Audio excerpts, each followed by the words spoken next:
आषाढ महिन्याच्या अमावस्येला दीप अमावस्या म्हटलं जातं. श्रावण महिना सुरू होण्याच्या एक दिवसापूर्वी ही अमावस्या साजरी केली जाते. महाराष्ट्रात ही अमावस्या गटारी अमावस्या म्हणून देखील ओळखली जाते. हिंदू धर्मात अमावस्येला फार महत्त्व आहे.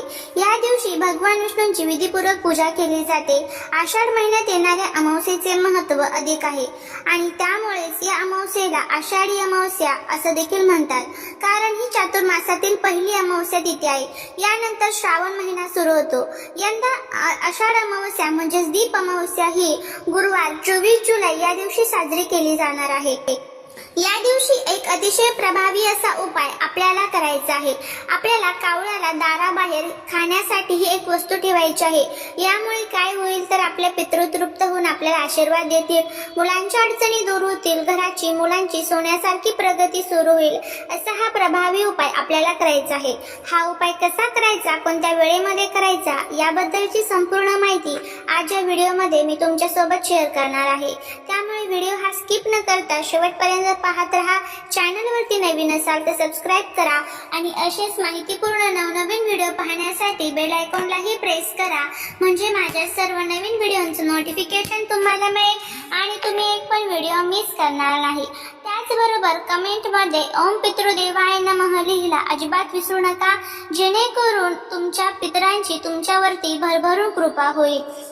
आषाढ अमावस्या तिथीचा जो प्रारंभ आहे तर तो 24 जुलै गुरुवार सकाळी 7:28 होणार आहे आणि समाप्ती जी आहे तर ती 25 जुलै शुक्रवार सकाळी 9:17 होणार आहे. आषाढ अमावस्येच्या दिवशीच एक अतिशय प्रभावी असा शुभयोग तयार झालेला आहे. या दिवशी गुरुवार आणि त्याचबरोबर पुष्य नक्षत्र एकत्र आल्यामुळे गुरुपुष्यामृत योग देखील तयार झालेला आहे. त्याचबरोबर अमृत सिद्धी योग, सर्वार्थ सिद्धी योग आणि शिववास योग या 3 योगांमध्ये आपल्याला हा जो उपाय आहे तर तो करायचा आहे. अमावस्या तिथी ही महिन्यातून एकदा येते आणि हिंदू धर्मात अमावस्या तिथी भगवान विष्णूंना समर्पित आहे. त्यामुळे अमावस्येला भगवान विष्णूंची पूजा करणे शुभ मानलं जातं. याशिवाय पितरांच्या आत्म्याच्या शांतीसाठी या दिवशी तर्पणही केलं जातं. अमावस्या तिथीला पवित्र नदीमध्ये स्नान करणं विशेष महत्वाचं आहे. नदी स्नान केल्यानंतर पितरांना नैवेद्य दाखवला जातो. सकाळीच घरातील दिवे, समया, निरंजनी, मोठे दिवे घासून पुसून स्वच्छ केले जातात. दिवे चकचकीत करून पाटावर मांडून त्यांची पूजा केली जाते. पाटाभोवती रांगोळी, फुलांची सजावट करून या दिव्यांची पूजा केली जाते. काही ठिकाणी ओल्या मातीचे दिवे करून त्यांचीही पूजा केली जाते. हळद, कुंकू, फुले, अक्षता वाहून दिव्यांची पूजा करण्यात येते. अनेक जण कणकेचे उकडलेले गोड दिवे बनवून त्यांचा नैवेद्यही दाखवतात. सायंकाळी सर्व दिव्यांची आरती केली जाते. अनेक ठिकाणी सायंकाळी शुभम करोती ही प्रार्थना म्हणून लहान मुलांना ओवाळलं जातं. लहान मुलं ही वंशाचा दिवा असल्याचं मानलं जातं, म्हणून त्यांना ओवाळण्याची प्रथा आपल्याकडे आहे. हिंदू संस्कृतीमध्ये दिव्याला फार महत्त्वाचे स्थान असून घरातील इडापिडा टळावी, अज्ञानाचा अंधकार दूर व्हावा, दिवा प्रकाश देतो तसा ज्ञानाचा प्रकाश सर्वांच्या आयुष्यात पडावा या प्रार्थनेसहित दिव्यांची मनोभावे पूजा केली जाते. अमावस्येला रिक्त तिथी म्हणतात, म्हणजेच या तिथीला केलेल्या कामाचं फळ मिळत नाही. हा दिवस पितरांना समर्पित असतो. अशा स्थितीत कोणतेही शुभ कार्य करू नये. अमावस्येच्या दिवशी महत्त्वाच्या वस्तूंची खरेदी विक्री टाळायची असते. घरातील तापमान वाढ, मुंडन, शुभ कार्य करू नका, कारण यामुळे अशुभ परिणाम आपल्याला मिळत असतात. तर अशा पद्धतीने आपल्याला आषाढी अमावस्या म्हणजेच दीप अमावस्या साजरी करायची आहे. त्यानंतर आपल्याला या दिवशी एक अतिशय प्रभावी उपाय करायचा आहे. तो म्हणजे या दिवशी आपल्याला कावळ्याला ही एक वस्तू खाण्यासाठी ठेवायची आहे. अमावस्या तिथी ही संपूर्णपणे आपल्या पितरांच्या अधिपत्याखाली येत असते आणि आपल्या पितरांची आपल्यावरती कृपा असावी हे खूप महत्वाचं आहे. तुम्ही खूप कष्ट करता, मेहनत करता, पण तरी जर तुमच्या कष्टाला, मेहनतीला त्याचं फळ मिळत नसेल, त्याचबरोबर घरामध्ये आलेला पैसा घरामध्ये टिकत नसेल, घरामध्ये सतत भांडण, कटकट, वादविवाद होत असेल, कोणतेही काम हातामध्ये घ्या त्यामध्ये अडचणी, अडथळे येत असेल, मुलांची प्रगती कुठेतरी थांबून गेलेली असेल, तर याचा अर्थ असा आहे की आपल्या पूर्वज जे आहे तर ते आपल्यावरती नाराज आहे. कुठेतरी आपल्या घरामध्ये पितृदोष असतो आणि पितृदोष दूर करण्यासाठी अमावस्या तिथी ही खूप पवित्र तिथी मानली जाते.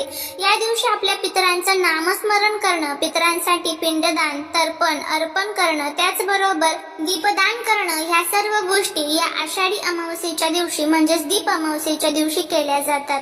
आता कावळा जो असतो तर तो मृत्यू लोकातून आपल्या पूर्वजांच्या स्वरूपामध्ये पृथ्वी तलावरती येत असतो आणि त्यामुळे ज्या पद्धतीने आपला प्रवास हा एकदम व्यवस्थितपणे चाललेला असतो त्याच पद्धतीने आपल्या पूर्वजांचा प्रवास सुद्धा सुखकर असावा.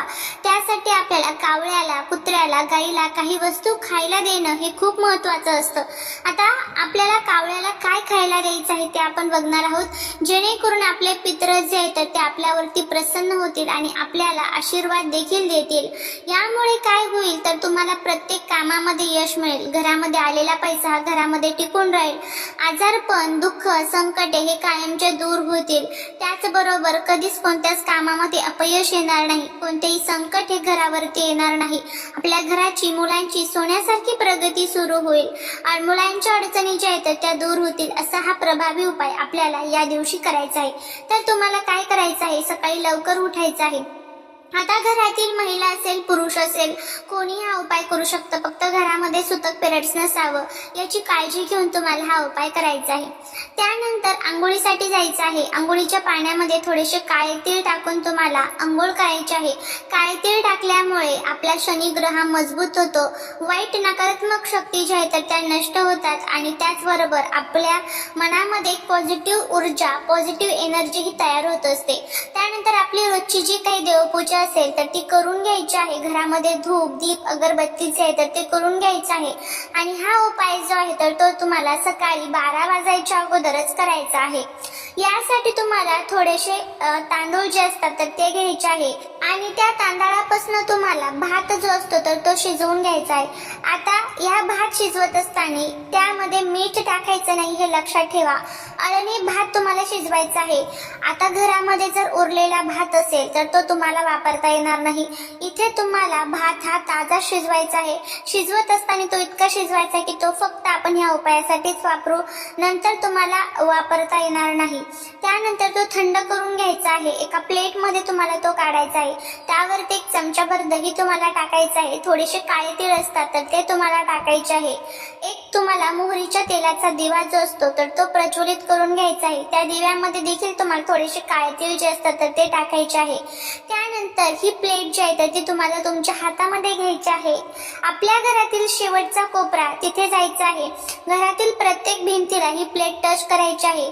मनामध्ये ओम पितृदेवाय नमः या मंत्राचा जप करत राहायचा, कारण अमावस्येच्या दिवशी आपले पूर्वज जे असतात तर ते सूक्ष्म स्वरूपात आपल्यासोबत निवास करत असतात. त्यानंतर तुम्हाला घरातील आपला हॉल असेल, किचन असेल, बेडरूम असेल, संपूर्ण घरातून ही प्लेट फिरवल्यानंतर घरामध्ये आपला हॉल ज्या ठिकाणी असतो तर तिथे तुम्हाला यायचं आहे. दक्षिण दिशेला तुम्हाला तोंड करून बसायचं आहे. खाली बसण्यासाठी आसन घ्यायचं. जो दिवा आपण घेतलेला होता तर तोही दिवा आपल्याला त्या भाताच्या प्लेट जवळ ठेवायचा आहे. तुमच्या समोर प्लेट ठेवायची, प्लेटच्या शेजारी दिवा ठेवायचा. दिव्याची ज्योत जी असणार आहे तर ती दक्षिण दिशेला असणार आहे आणि तिथे बसून तुम्हाला एकदा पितृस्तुतीचं पठण करायचं आहे. पितृस्तुती जर तुमच्याकडे नित्यसेवेचं पुस्तक असेल तर त्यामध्ये आहे, नसेल नित्यसेवेचं पुस्तक तर गुगलवरती सर्च करा. अगदी 2 मिनिटाची सेवा आहे, लगेच वाचू होईल. त्यानंतर ही प्लेट उचलायची आहे. पितृस्तुती वाचून झाल्यानंतर तुमच्या पूर्वजांचं स्मरण करून आणि ही प्लेट तुम्हाला कावळ्याला तुमच्या घराच्या बाहेर टेरेसवरती, पत्र्यावरती त्यामध्ये जो भात आहे तर तो खाण्यासाठी ठेवायचा आहे. नंतर प्लेट जी आहे त्यातला भात जर शिल्लक असेल तर तो तुम्ही नंतर निर्माल्यामध्ये टाकून देऊ शकतात किंवा एखाद्या झाडाखाली टाकला तरीही चालेल. पूर्वजांना प्रार्थना करायची आहे, माझ्या घरातील जे काही अडचणी असेल तर त्या दूर होऊ द्या, आमच्यावरती असणारा पितृदोष संपून जाऊ द्या. तर अशा पद्धतीने आपल्याला त्यांची प्रार्थना करायची आहे. त्याचबरोबर जो दिवा आपण ठेवलेला होता तर तो दिवा उचलायचा आहे आणि आपल्या घरातील माठ ज्या ठिकाणी असतो बघा तर त्या माठाच्या शेजारी दक्षिण दिशेला हा दिवा तुम्हाला ठेवायचा आहे. दक्षिण दिशेलाच त्याची ज्योत असावी, कारण दक्षिण दिशा ही पूर्वजांची दिशा मानली जाते. हातपाय स्वच्छ धुवायचे आणि नंतरच आपल्या पुढच्या कामाला आपल्याला लागायचं आहे. अशा पद्धतीने आपल्याला हा जो उपाय आहे तर तो गुरुवार आषाढ अमावस्याच्या दिवशी करायचा आहे. अगदी साधा सोपा उपाय आहे. हा उपाय जर तुम्ही केला तर नक्कीच तुमच्या जीवनातील सर्व संकटे, दुःख, दोष, अडचणी ज्या आहेत तर त्या दूर होतील. पितृ तृप्त होऊन तुम्हाला आशीर्वाद देतील. मुलांच्या अडचणी दूर होतील. घराची, मुलांची सोन्यासारखी प्रगती सुरू होईल. नक्की करून बघा, तुम्हाला त्याचा फायदा हा नक्कीच बघायला मिळेल. त्याचबरोबर या दिवशी अजून एक उपाय तुम्ही करायचा आहे, तो म्हणजे या दिवशी तुम्हाला तुमच्या मुलांवरनं सुद्धा दही भात जो असतो तर तो उतरवून टाकायचा आहे. दही भात उतरवत असताना 7 वेळेस उतरवायचा. तोही तुम्ही कावळ्याला खाण्यासाठी देऊ शकता. तर नक्की हा उपाय जो आहे तर तो करून बघा, नक्कीच तुम्हाला त्याचा फायदा होईल. झालेली सेवा महाराजांच्या चरणी रुजू करते. व्हिडिओ आवडल्यास लाईक, शेअर, सबस्क्राईब करा.